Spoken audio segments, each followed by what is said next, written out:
Ya, Pak Jasman, kalau mengajukan JC artinya ada pelaku utama lain. Jadi dia mau menyimpulkan, Pak Soni mau bilang saya bukan pelaku utamanya. Jadi menurut Anda apakah Pak Soni bukan pelaku utamanya? Loh, justru kita lihat aja apa nanti yang disampaikannya. Apa? Itu yang ditunggu oleh tim penyidik Kejaksaan Agung. Apa yang disampaikan? Sampai sekarang hanya permohonan yang masuk. Yang saya monitor baru permohonan saja, belum ditetapkan. Dan masih dipelajari. Itu. Jadi tapi apakah memenuhi syarat untuk mendapatkan status? Kalau dari sisi undang-undang tidak. Tidak. Karena yang dimaksud dengan justifiable warrant bukan pelaku utama. Sekarang Son ini silakan aja buktikan bahwa dia bukan pelaku utama. Aku diperintah, aku diajak untuk ini, silakan aja. Baru kita yakin gitu. Oh, ini kan hanya ngomong aku bukan pelaku utama. Gak bisa begitu. Penyidikan itu tidak begitu.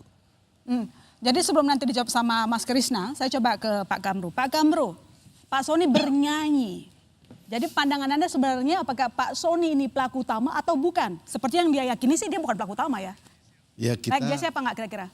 Kita konsisten mendukung penegak hukum untuk profesional, independen dalam menghadapi dan menyelesaikan setiap kasus korupsi. Karena itu kita menghormati hak-hak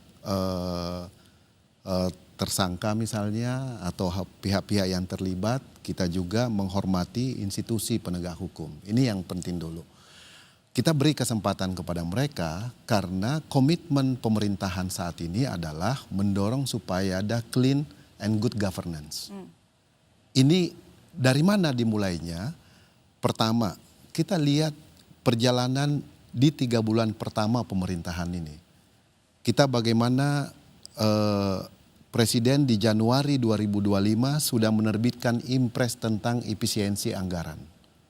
Itu komitmen beliau. Dan kemudian ditindaklanjuti oleh PMK, Peraturan Menteri Keuangan tentang poin-poin pelaksanaan efisiensi supaya kementerian, lembaga, dan seluruh unsur pemerintahan bisa menjadikan pedoman. Artinya ada semangat dalam penggunaan belanja negara betul-betul harus memenuhi unsur spending better. Belanja yang sesuai prosedur, sesuai waktu, tepat manfaat, tepat sasaran.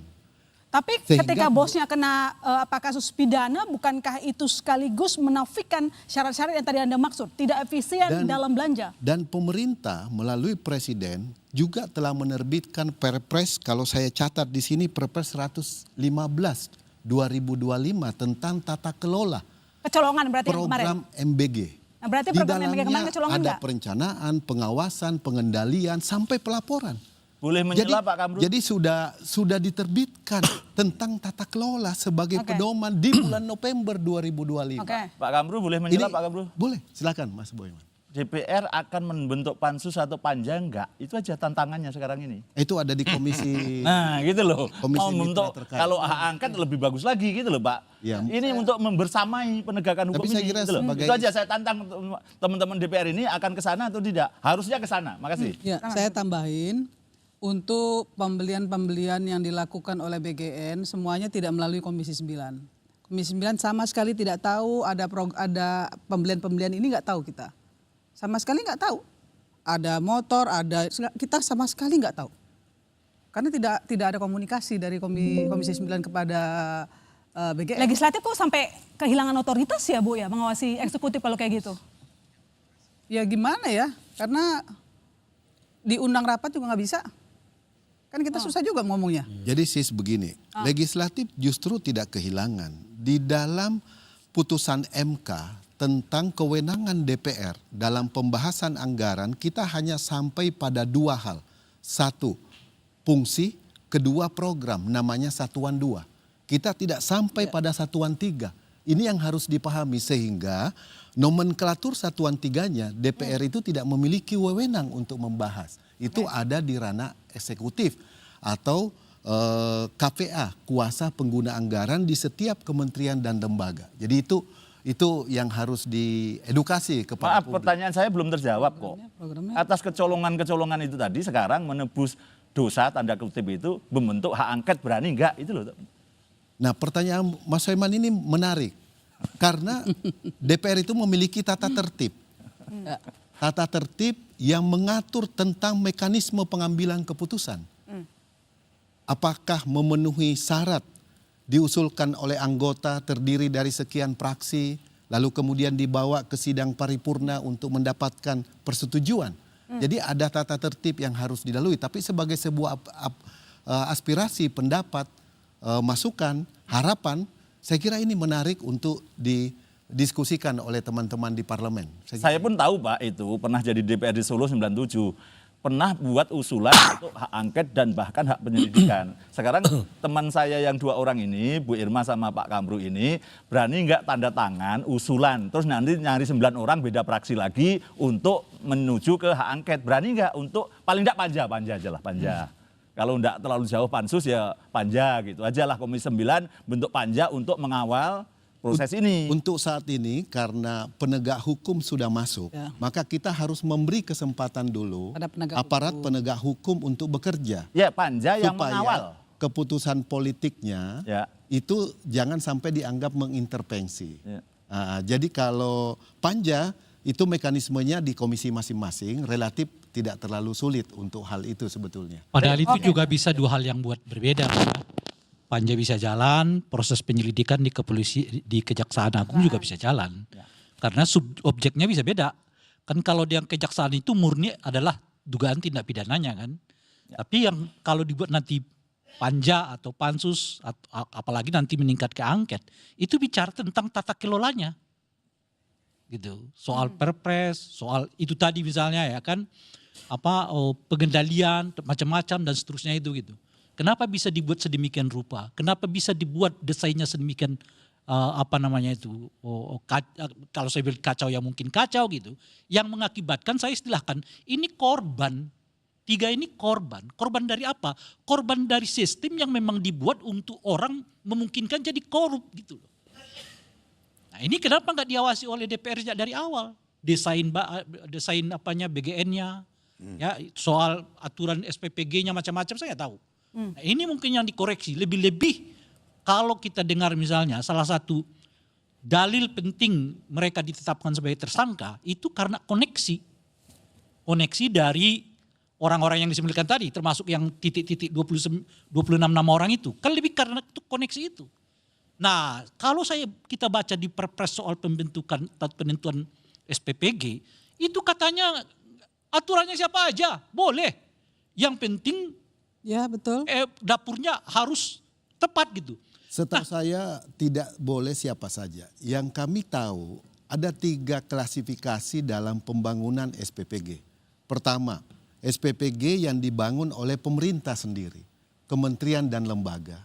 Sumbernya dari pemerintah, pendanaannya, lahannya dari pemerintah, struktur bangunannya dari pemerintah, itu klaster pertama.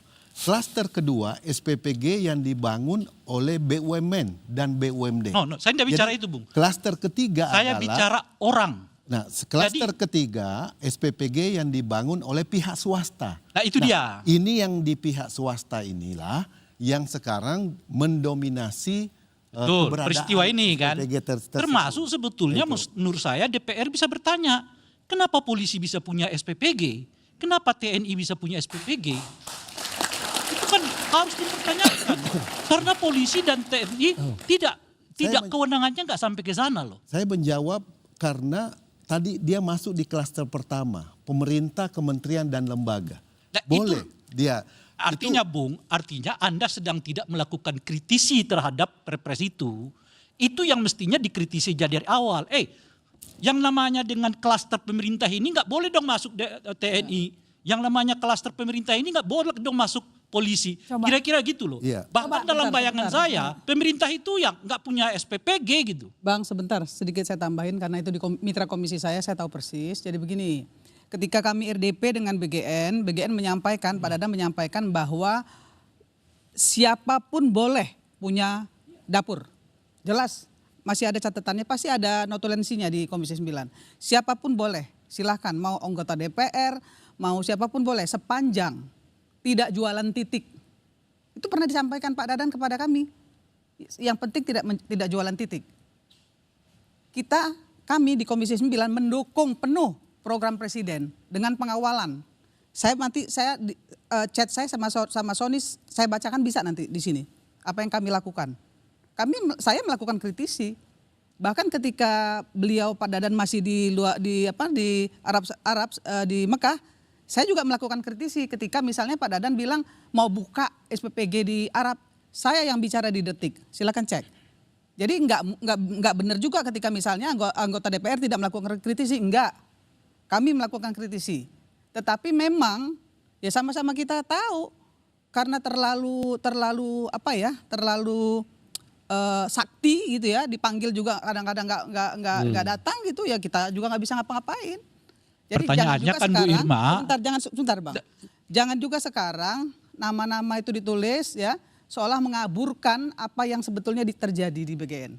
Jangan juga, ini kan terjadi pengalihan isu nih. ya makanya pertanyaannya. Dari isu yang konkret menjadi isu yang dibuat rame-ramean seperti abang Jasman. Enggak rame-rame. bilang. Kalau menurut saya kalau bisa ditindaklanjuti oleh kejaksaan kan kenapa rame-rame? Rame-rame itu kalau tidak serius ditindaklanjuti, itu satu. Yang kedua pertanyaan saya, ada tadi Ibu Irma mengatakan ini orang seperti sakti. Kan artinya direktur, ketua atau apalah namanya di BGN itu bisa merasa sakti. Emang bisa kalau nggak ada sesuatu di belakang dia? Ya nggak bisa Bang. Nah itu dia. Nggak bisa. Bahkan kami juga memanggil BGN, pernah kami panggil juga, mereka juga nggak mau datang. Kalau dibilang itu enggak, misalnya ada yang bilang enggak, silahkan cek. Undangannya ada kok. Jadi nggak bisa juga kemudian, makanya saya bilang, jangan mengaburkan masalah utamanya. Dilariin ke masalah politik, jangan, masalah utamanya dulu diselesaikan. Kan seperti itu. Kita ini mau menegakkan hukum, betul. Kalau soal tata kelola yang kami sampaikan kepada BGN itu sudah clear. Karena Di kita RDP kami juga selalu menyampaikan bagaimana tata kelola, blueprintnya, semuanya udah kita bahas. Betul. Masalahnya tidak dilakukan. Betul, karena disebutkan mereka merasa sakti. Kan saya pikir Terus sakti, siapa yang salah gitu kalau kemudian sakti kami mungkin terbawa-bawa karena ada terseret-seret backup kesana tertentu. kemari. Pertanyaannya adalah siapa yang backup tertentu sehingga orang-orang ini merasa sakti. Nah itu penting ditelusuri itu dan dalam kerangka itulah ya kehendak dari Pak Sony untuk menjadi justice kolaboratif itu menjadi penting. Dan oleh saya kira Pak Kejaksaan jangan anggap sepele, jangan dulu buat persyaratan. Oh ini pelaku utama apa enggak? Sebab informasi-informasi yang disampaikan oleh Pak Sony kalau itu betul dilakukan boleh jadi akan mengungkap apa yang terjadi di belakang kesaktian mereka. Soal orang sakti nanti dijawab sama Mas Krisna. Sekarang saya Mas Guntur dulu, udah diam mulu ya tadi soalnya. Nah pertanyaannya adalah, karena tadi ditantang sama Mas Bonyamin begitu. Apakah Sony dalam tetap menjadi tersangka dan mengajukan JC bisa menjadi pintu masuk membongkar kasus lebih besar atau orang yang lebih besar di balik MBG? Kalau saya nggak yakin ya. Nggak yakin, kenapa? Karena kalau dia memang sudah yakin dia punya data, ada bukti, harusnya diomongin aja 26 orang itu. Apa yang takut gitu loh. Kalau memang sudah punya dia bukti bahwa ini ada atensi, nama-nama itu sudah jelas, kenapa nggak dibongkar? Kenapa sampai saat ini juga disembunyikan? Artinya ini benar mau jadi justice collaborator atau hanya mau jadi alat tawar-menawar? Karena kalau kita mau serius soal penegakan hukum, buka saja nama-namanya. Buktinya ada, di HP-nya aja, di WA-nya aja, agar ini tidak menjadi bola liar. Nah, kan? Ini kan jadi bola liar nama-nama yang muncul tuh kan. Tapi menurut saya persoalan sebenarnya itu ada di BGN. Kita harus pujilah adik-adik mahasiswa yang sekarang turun mau menghentikan MBG. Harusnya MBG ini dihentikan dulu. BGN itu harus dibubarkan. Kenapa? Karena persoalan utamanya itu di BGN. Anggaran 268 triliun paling tinggi di kementerian dan badan, dasar hukumnya hanya perpres. Dan perpres itu yang menjadi ujung pangkal persoalan. Kak Irma tadi bilang nggak bisa dipanggil atau dia merasa sakti, anggaran nggak pernah dibahas. Kita kembali ke perpresnya. Perpres 83 tahun 2024 zamannya Jokowi memberikan kewenangan yang besar kepada BGN termasuk diskresi. Perpres nomor 115 tahun 2005 pasal 61 memberikan kewenangan fiskal kepada kepala BGN. Ini persoalan. Artinya Kalau ini tidak dikelola dengan baik, tidak diperbaiki dengan baik, siapapun yang menjadi kepala BGN itu akan korupsi. Malaikat pun menjadi kepala BGN pasti akan korupsi, gitu loh. Sekarang kita lihat ini ada tebang pilih nih, kalau saya ada dugaan ini. Hanya 3 orang yang ditangkap. Padahal kalau kita bongkar di netizen, ada dugaan markup, biaya seminar, biaya konferensi, biaya media sosial, keganjilan. Dia itu di bawah siapa? Di bawah Nani Esdiang. Dia sebagai wakil ketua untuk komunikasi publik loh. Sekarang kok dibiarkan? Jadi ini benar kita mau penegakan hukum, mau bongkar-bongkaran, atau hanya mau ganti pemain, atau hanya pengalihan isu. Ini persoalan menurut saya. Hentikan MBG-nya dulu. Bubarkan BGN-nya dulu. Bukan cabut perpresnya dulu, baru kita bicara tata kelola ke bubarkan depan. BGN Gitu dulu, menurut kata saya. Bang Guntur. Kewenangannya terlalu besar. Katakan Bang Guntur ya. Jadi kalau kita lihat Undang-Undang Nomor 17 Tahun 2023 di pasal 64, di situ pemerintah memiliki kewajiban dalam pemenuhan gizi perorangan dan masyarakat. Itu Undang-Undang 23 yang disahkan di parlemen bersama dengan pemerintah tahun 2023. Lalu kemudian itulah merujuk dari situlah lahirlah Perpres yang disebut Mas Guntur tadi nomor 83 tentang pembentukan Badan Gizi Nasional di bulan September di 2024. Jadi dari situ bahwa konstruksi hukumnya, landasan yuridisnya jelas. Ini dalam rangka mewujudkan pelaksanaan Undang-Undang Nomor 17 2023. Dari mana? Kita lihat landasan filosofisnya. Filosofisnya ada 4 tujuan bernegara kita di dalam Mukadimah Undang-Undang Dasar. Mencerdaskan kehidupan bangsa dan berdasarkan data angka prevalensi. Prevalensi dari stunting 19,8%. Itu artinya dari 100 balita ada 20 yang tidak tumbuh secara normal. Baik. Ini- Tapi pertanyaannya Pak Guntur tadi, ini wewenang BGN terlalu besar sehingga terjadi bancakan korupsi gitu kan Bang BGN Guntur? nggak punya undang-undang. Itu. Nah, BGN nggak punya undang-undang. Ini yang saya mau sampaikan melihat karena kita ada di parlemen periode lalu kita pasti ikut juga menyesahkan tentang Undang-Undang 1723 itu. Jadi kita lihat turunannya. Kemudian cantolan anggarannya jelas ada di Undang-Undang APBN, benar. bukan di Perpres. Karena Undang-Undang APBN itu mengharuskan dibuatkan Perpres. Tapi ada dicantumkan di situ jelas sekali di Undang-Undang APBN kita. Nah, sekarang yang problem utama itu adalah implementasi, pelaksanaannya. Nah, di sinilah yang harus dievaluasi secara totalitas. Kesimpulannya seperti apa? Menurut saya pimpinan BGN yang baru harus diberi kesempatan untuk menunjukkan ke publik apakah dia bisa membenahi secara sungguh-sungguh memenuhi ekspektasi publik saat ini. Evaluasi Mana total ada yang Anda maksud? undang-undang yang bantuan tapi ternyata orang kaya pun dapat itu. Itu pertanyaan mendasarnya di situ malahan. Bisa nggak dipahami bahwa ternyata MBG itu sekolahan-sekolahan anak orang kaya pun dapat gitu. Padahal kalau namanya program pemerintah bantuan ya orang yang membutuhkan. Niatnya kan menaikkan gizi. Ya fokus ke sana gitu loh. Itu yang pertanyaan dan saya memang sedang berencana untuk mengajukan uji materi terhadap undang-undang itu tadi 17 tahun 2003 dan APBN menyatakan bahwa kalau ini bantuan ya untuk orang yang membutuhkan bantuan. Nggak boleh lagi untuk orang kaya, orang-orang yang sudah mampu begitu loh. Ini benar. Makanya dalam belanja berkualitas ada syarat tepat sasaran. Begitu tidak tepat sasaran harus dihentikan. Tapi Masa- dibiarkan masa- terus kok ternyata anak-anak orang kaya juga dapat. Ada sekolah 4.000 lebih dapur yang sudah ditutup dengan berbagai macam problematikanya. Dari 27.000 hasil evaluasi yang kita dengar di publik, berarti lebih kurang 16% yang sudah ditutup Ya. dalam 3 bulan terakhir ini. Tapi Ini saya berarti tadi menunggu gini. sangat serius dalam Menunggu pembenahan program ini. Pak Kamru Samad itu membahas Perpres nomor 46 tahun 2025 yang nanti bisa ditayangkan sebenarnya itu. Inilah dasar yang menjadi masalah. Kenapa? Di pasal 38 ayat 4 dan 5 gitu. Dikatakan di sana, penunjukan langsung sebagaimana dimaksud pada ayat 1 huruf C dilaksanakan untuk barang, pekerjaan, konstruksi, jasa lainnya dalam keadaan tertentu. Nah itu pasal 41-nya, 38 satunya lagi. Ya, kemudian di pasal 41 apa yang dimaksud itu gitu loh. Pasal 41 yang poin itu 1 ayat 1 mengatakan dengan tegas yaitu arahan presiden sebagaimana maksud pasal 38 ayat 5 tadi itu adalah dituangkan dalam bentuk risalah rapat, memorandum atau dokumen lainnya. Nah, artinya setiap proyek seperti motor listrik tadi harus ada bukti dokumen memang diarahkan presiden, boleh penunjukan langsung. Tapi saya udahlah, ini menjadi masalah ternyata Perpres ini. Dan di Koperasi Desa Merah Putih juga ada dugaan-dugaan itu juga. Saya minta sekarang ini Pak Kamru Samad sebagai partai penguasa minta ini dibatalkan dulu. Karena sumber masalahnya di situ. Saya kira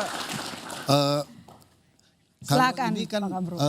masih sebetulnya bersifat umum. Yang tadi lebih spesifik itu yang Mas Guntur sebut. Perpres 115 pasal 61 ayat 1 yang memberi kewenangan fiskal. Tetapi di ayat 2-nya itu dikunci.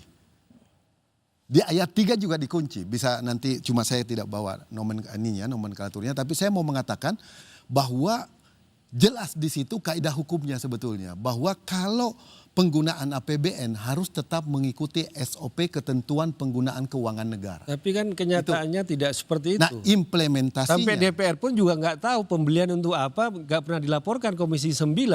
Dan itu selalu berdasarkan kepala BGN berdasarkan perpres yang dia miliki. Ya kan, kewenangan yang merujuk ke Perpres 83 tahun 2024, kewenangan fiskal ke 115 tahun 2025. Jadi saya lihat korupsi di BGN itu udah TSM, terstruktur, sistematif, masif. Jelas itu. Dari tingkat atas ini bukan oknum lah 3 orang ini. Kita belum bicara misalnya dugaan makap yang ada di dapur-dapur. Memang kita tanya, memang berapa sih jatah untuk makanan tiap anak itu? 15.000, 10.000, 8.000, 6.000, nggak jelas sampai sekarang. Tapi yang beredar di masyarakat ya, apalagi makanan kering, nggak sampai misalnya 5.000. Artinya apa? Berapa itu yang disunat? Jadi kalau bicara soal korupsinya BGN dengan MBG itu dari puncak sampai tingkat dapur soal markup anggaran. Artinya apa? Ini terstruktur. Bicara soal pengelolaan anggaran, perencanaan anggaran yang nggak pernah diawasi dan sudah didesain sedemikian rupa. DPR tidak mampu untuk melakukan pengawasan. Artinya apa? Ini barang sudah menjadi sarang korupsi. Artinya apa? Dia harus bubarkan dulu BGN ini, kelola yang benar. Jangan hanya berdasarkan perpres saja, kembali kepada tata kelola pemerintahan yang baik. Begitu Oke, saya. silakan Bu Irma. Saya kira begini, makan bergizi gratis ini sangat bermanfaat untuk masyarakat, untuk anak-anak sekolah sangat bermanfaat. Saya di Dapil 2 Sumatera Selatan 2 itu anak-anak tuh sampai bawa Tupperware untuk bisa mendapatkan ini. Sebenarnya ini program bagus. Hanya saja tata kelolanya ini seperti Bang Kamru Zaman tadi bilang, ya tata kelolanya ini nggak berjalan. Jadi sesuai menurut Bu dengan Irma, yang kenapa sudah tata ditetapkan. kelolanya bisa bocor sedemikian rupa sampai pimpinan BGN-nya jadi tersangka? Nanti dijawab Komisi Sore, tetap di Bola Liar.